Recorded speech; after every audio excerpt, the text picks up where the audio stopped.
Ei, me fala uma coisa, será que o cristão pode casar com alguém que não é cristão? Me fala uma coisa, você conhece alguma Jezabel na igreja? Será que Jezabel realmente são as mulheres que usam algum tipo de pintura e vão para as nossas igrejas? Será que realmente Deus intervém na história humana ou ele nos cria e fica simplesmente assistindo a nossa história? Como manter vivo o nosso fervor espiritual? Essas e outras questões serão respondidas nesta videoaula, então não percam!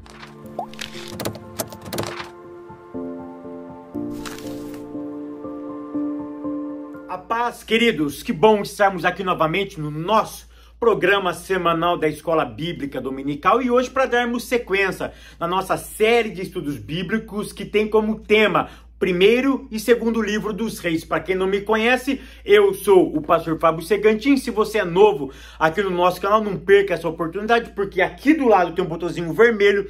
Se você não for um inscrito, clica nele, se inscreva, porque toda semana tem vídeo novo aqui. Se você for um inscrito, o YouTube vai lhe avisar quando eu postar um vídeo novo. E quando eu postar, o YouTube vai lhe notificar que eu postei o vídeo, você vai lá, acessa e você não perde nenhum conteúdo nosso, maravilha? E não esqueça também de curtir esse vídeo, de deixar o seu comentário, de compartilhar, porque isso é muito importante para nós. Maravilha? Vamos lá, lição de número 3, tá? Hoje nós vamos falar sobre 3 personagens, tá? O tema da lição é Acabe e o profeta Elias, mas temos um personagem a mais para nós falarmos um pouquinho nessa aula, tá? Então hoje nós vamos falar um pouquinho sobre Acabe, a mulher de Acabe, Jezabel, e nós vamos comentar um pouco também sobre o profeta Elias, tá? Então nós vamos nessas 3 batidas, Acabe, Jezabel e Elias. Quem foi Acabe? Acabe foi o 7º rei de Israel. Tá, ok? Então, depois que o reino foi dividido, tá? Então, dividiu-se em 2 reinos, sul e norte, ok? Ele reinou aqui no norte, aqui em cima, ok? Porque o primeiro rei foi Jeroboão, e Acabe foi o 7º rei que reina no reino do norte, tá? Acabe, segundo o texto bíblico, Acabe foi o pior rei que já teve em todo o Israel. Foi o pior, tá? Foi aquele que mais se aprofundou no pecado, tá bom? Então Acabe foi o pior rei que já teve em toda a história de Israel. A leitura bíblica em classe se encontra no primeiro livro dos reis, capítulo 16, verso 29 ao verso 30, depois pula para o capítulo 17, tá? Leiamos do verso 1 até o verso 7, depois pulamos para o capítulo 18 do primeiro livro dos reis, do capítulo 18, do verso 17 até o verso de número 21, mas claro que eu aconselho vocês fazer toda a leitura, desde o capítulo 15 até o capítulo 18, para que vocês possam ter uma compreensão melhor do texto sagrado. Tópico primeiro, o casamento de Acabe com Jezabel. Ponto primeiro, consequências de escolhas erradas. Querido, antes de eu continuar aqui, eu quero apresentar novamente o nosso livro, tá? O nosso livro aqui é onde nós falamos sobre 9 virtudes para você ter uma vida transformada pelo poder do Espírito Santo. Aqui eu comento sobre as 9 virtudes do Espírito Santo, aquilo que nós conhecemos como o fruto do Espírito. Se você quiser adquirir essa obra, que já tem abençoado centenas e centenas de pessoas, clica no link aqui embaixo, ok? Que você vai falar diretamente comigo. Eu demoro, mas eu respondo todos vocês, tá? Eu demoro mesmo, porque é muita gente, é muita coisa acontecendo, tá? Aqui na América é uma loucura, tá bom? Mas eu respondo todos vocês. Maravilha? Ó, clica aqui que você vai falar pessoalmente comigo. Maravilha? Então, tópico primeiro, nós vamos falar um pouquinho sobre a consequência errada de Acabe. O que acontece quando eu escolho fazer escolhas erradas? Acabe toma uma decisão. Qual foi a decisão? Casar-se. Casar-se é legal ou não? É claro que é legal, é bíblico, tá? É honesto, é mandamento. Mas o problema é com quem você casa. E a minha pergunta é, um cristão pode casar com alguém que não é cristão? Biblicamente falando, não pode. Biblicamente falando, é incoerente, é incompatível. A questão aqui não é de acepção de pessoas. O problema aqui é questão de fé. Ok? Eu vou repetir. A questão aqui não é de acepção de pessoas. O problema aqui é fé, é comunhão. Se casamento é uma comunhão de ideias, se você já começa partindo do princípio que a sua fé é antagônica ao outro, já começa com um problema.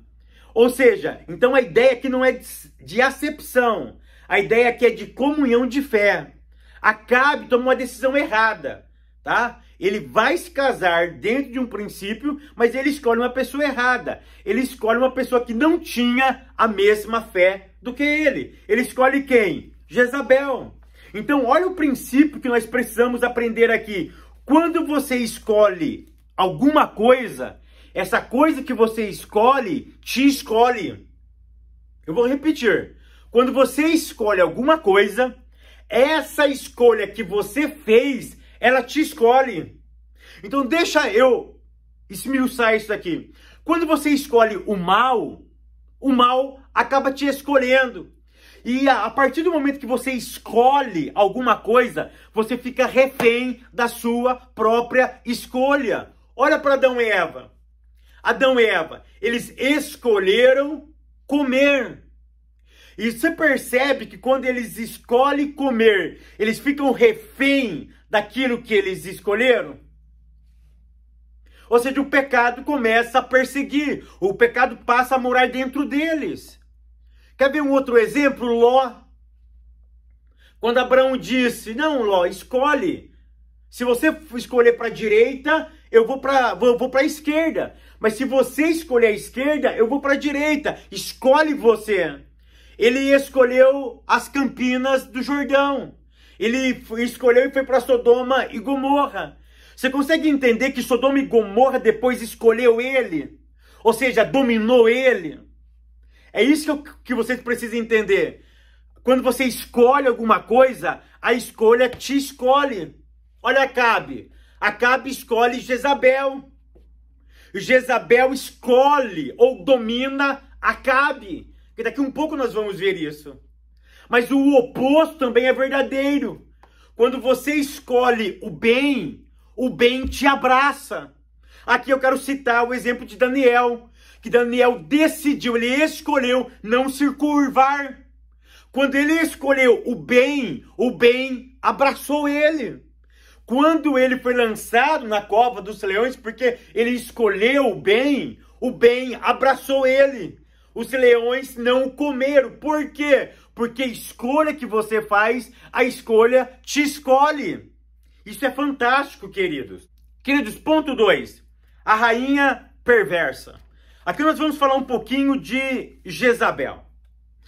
Querido, eu sempre, quando me converti com 14 anos na igreja, eu sempre ouvi falando que... Quem era Jezabel? Jezabel eram as irmãs que pintavam a unha.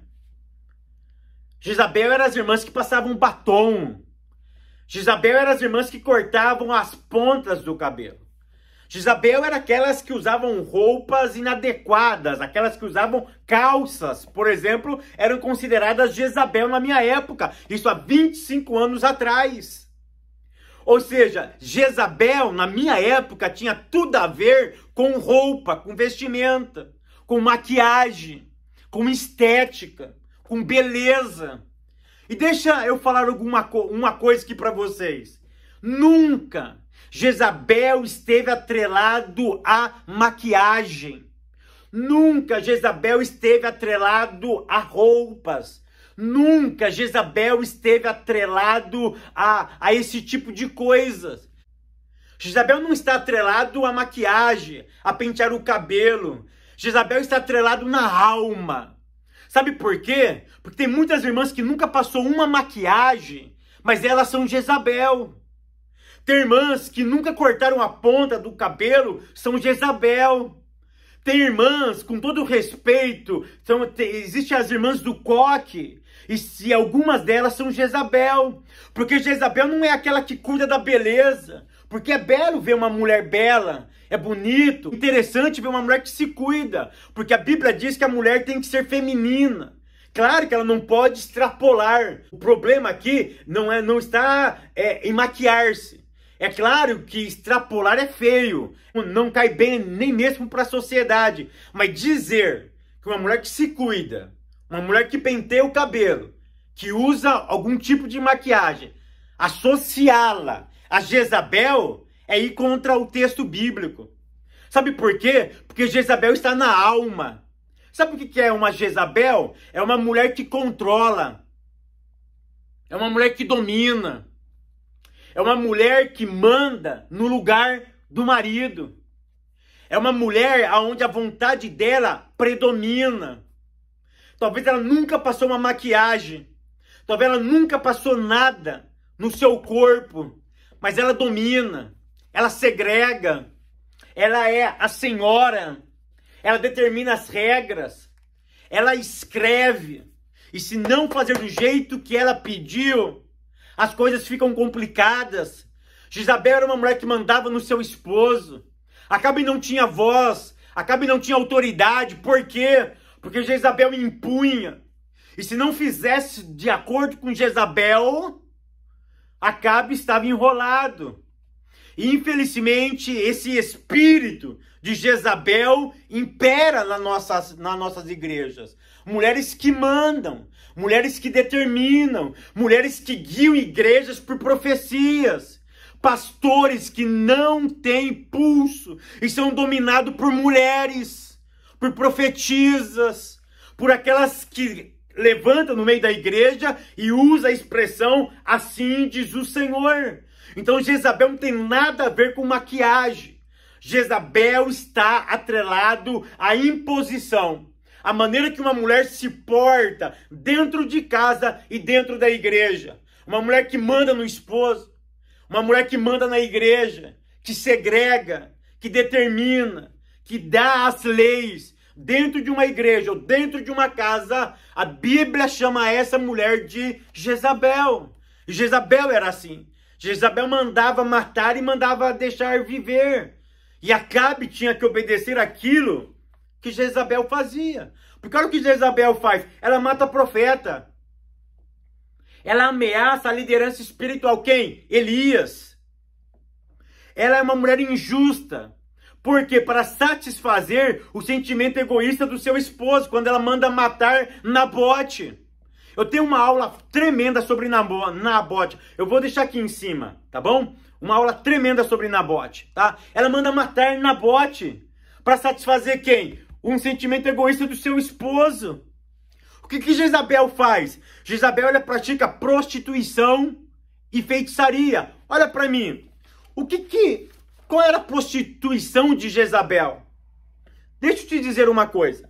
A prostituição de Jezabel não tinha nada a ver com traição de marido.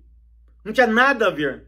Sabe o que era a prostituição dela aqui? Era prostituição religiosa. Por quê?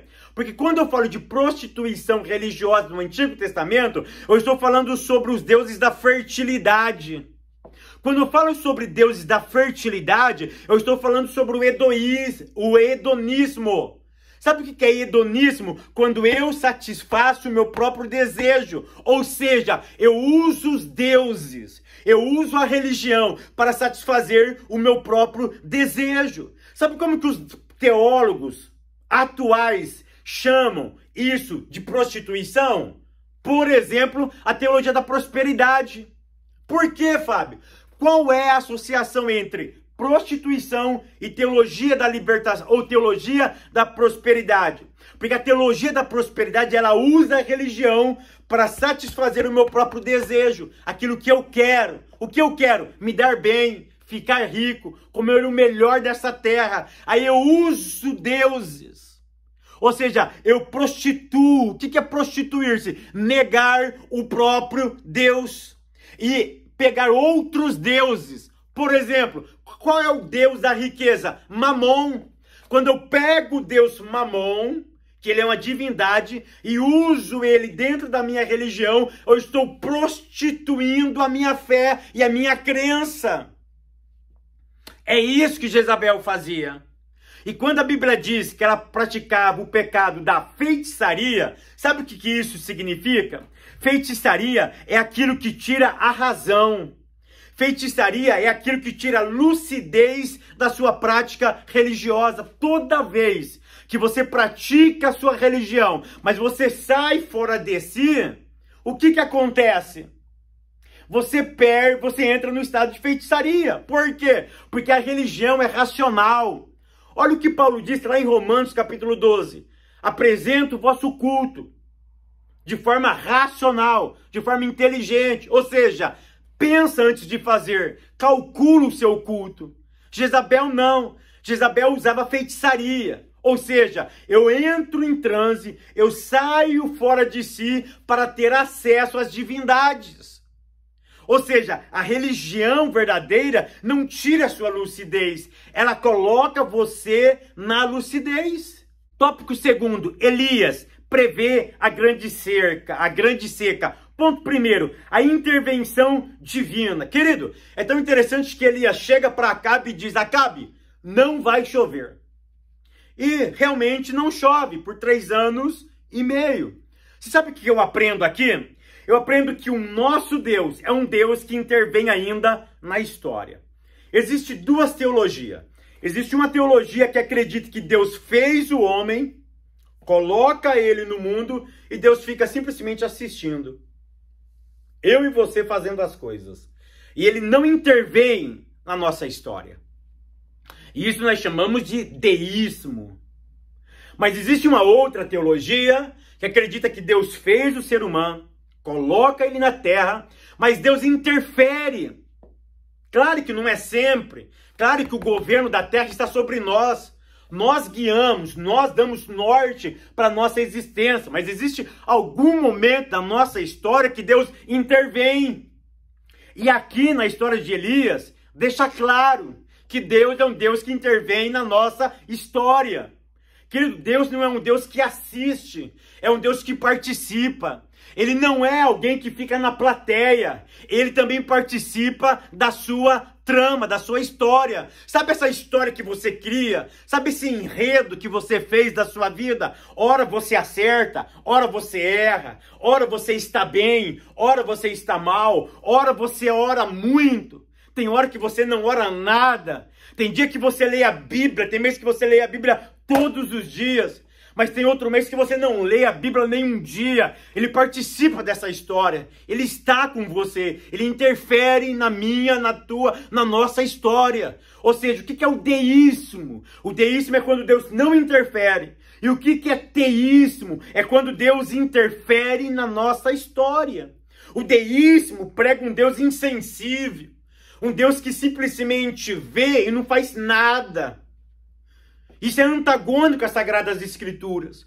Porque a Bíblia diz que quando o povo de Israel começou a clamar lá no Egito, Deus desceu. Sabe o que isso significa? Deus desce para intervir. Deus intervém na nossa história. Deus, na Torre de Babel, Deus desce. Deus sempre vai intervir na história. Deus sempre vai se comunicar.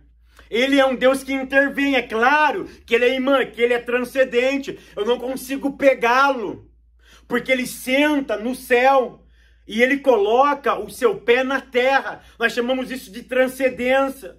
Mas esse mesmo Deus tão grande, a Bíblia diz que ele habita num coração contrito e abatido. Ele habita no meu coração. Ele habita no coração de vocês. Ele habita no nosso coração. Esse Deus tão grande, ele habita dentro de nós. Ele faz morada aqui dentro. Então nós precisamos acreditar que existe um Deus que intervém na história humana. Ponto 2. O preço da obediência a Deus. Querido, é tão interessante que quando Elias fala com Acabe, Acabe fica enfurecido. E depois que ele lança essa palavra, a seca se instala em Israel, mas Deus tira Elias de cena. E para onde Deus manda Elias? Deus manda Elias para Querite. Presta atenção no que eu vou te dizer. Por que Deus manda Elias para Querite? Primeiro, porque Deus queria tirar ele de cena. Porque o que importa não era Elias, era a palavra de Deus. A primeira ideia era essa. O que estava em questão ali não era Elias, era Deus. Então Deus pega Elias e tira Elias de cena. Esconde Elias, tá? E manda ele lá para o Querite, lá para o ribeiro de Querite. Elias, se esconde aqui. Ou seja, você não é mais o foco. Você falou no meu nome. Agora você vai para Querite. Sabe por que ele foi para Querite? Aí eu começo a conjecturar. Querite significa cortar. Tudo nos leva a crer que Elias começou a ter um tipo de orgulho, de prepotência, de tipo assim, querer encarar o rei com as suas próprias forças. E Deus manda ele para o Querite. Por quê? Porque a seca viria. E Deus manda ele para o Querite para provar, ou para provar não, para mostrar para Elias que Elias dependia de Deus também. Que Elias ia ficar ali sendo sustentado pelos corvos. Ou seja, ele vai para o Querite porque Querite significa cortar. Sabe o que eu aprendo aqui? Que existem alguns momentos da minha, da tua, da nossa vida, que nós estamos fazendo a obra de Deus e nós achamos que somos alguma coisa. Achamos que as pessoas nos ouvem porque somos bons, porque somos inteligentes, porque falamos hebraico, porque falamos grego, porque temos uma retórica muito interessante.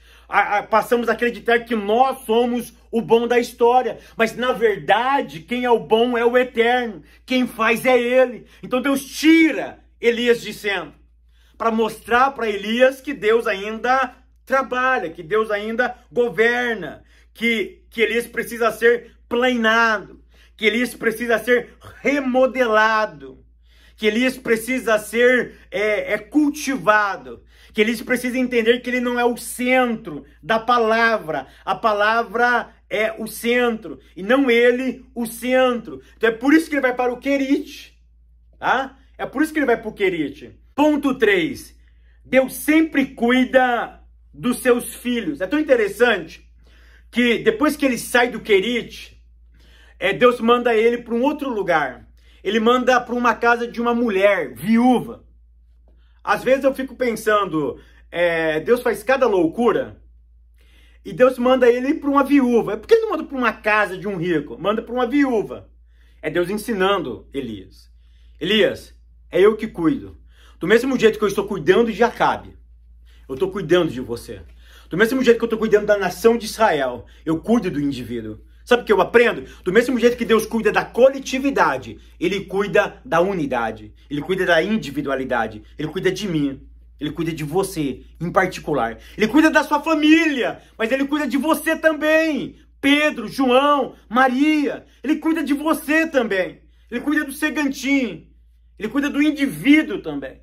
Aí ele manda para uma viúva. Viúva não tem dinheiro. Viúva está em problema, está em dificuldade. E ainda para piorar, essa viúva não era israelita, não era de Judá, não era do Reino do Norte, nem do Reino do Sul. Ela morava em Sarepta. Sabe o que significa a palavra Sarepta? Eu tenho uma aula só sobre uma aula só sobre essa viúva. Significa fundição. Possivelmente ela era uma mulher que cultivava ídolos, que fazia ídolos, que aquela região era uma região de ídolos. Era uma região que cultivava e fabricava ídolos para adorar.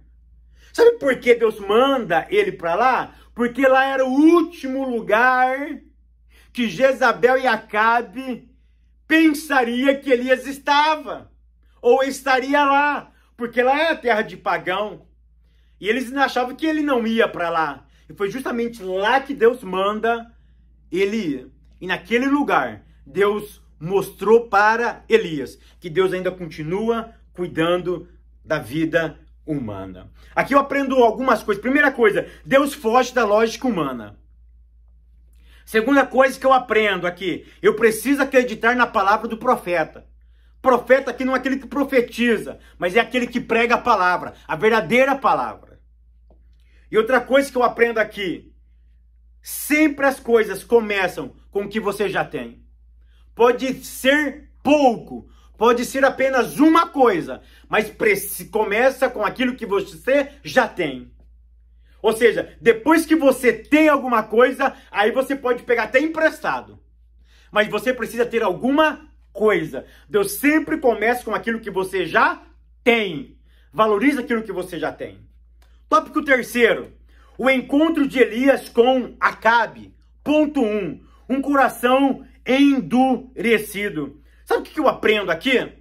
Eu aprendo o seguinte, olha só. A seca estava acontecendo. E quando Elias vai se encontrar com Acabe, Acabe continua insensível. Acabe continua duro. Ou seja, Deus estava trazendo a seca não simplesmente como uma pirraça, mas para ver se os olhos de Acabe abrissem, para ver se ele se arrependesse. Mas olha o princípio que eu quero trazer para vocês aqui. Um coração duro não vê o amor na disciplina.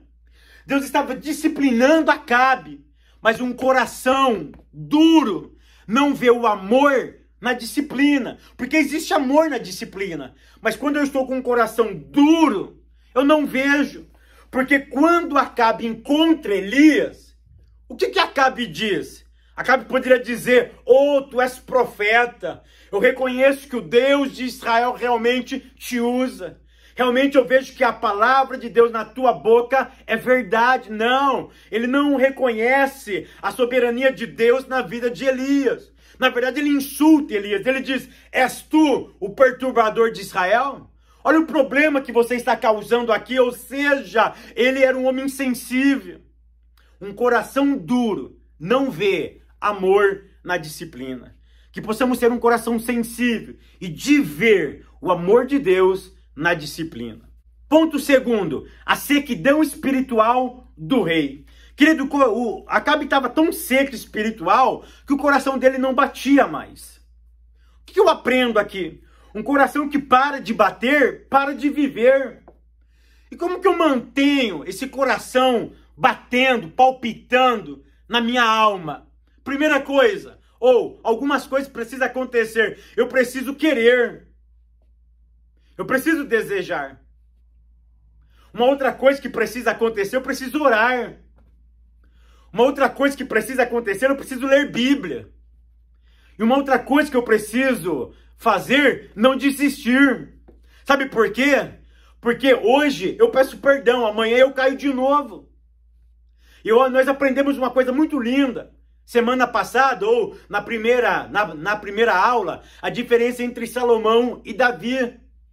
Sabe qual era a diferença entre Salomão e Davi? Salomão trocou Deus pelos ídolos. Davi até pecou, pecados bárbaros, mas ele nunca trocou Deus por ídolo.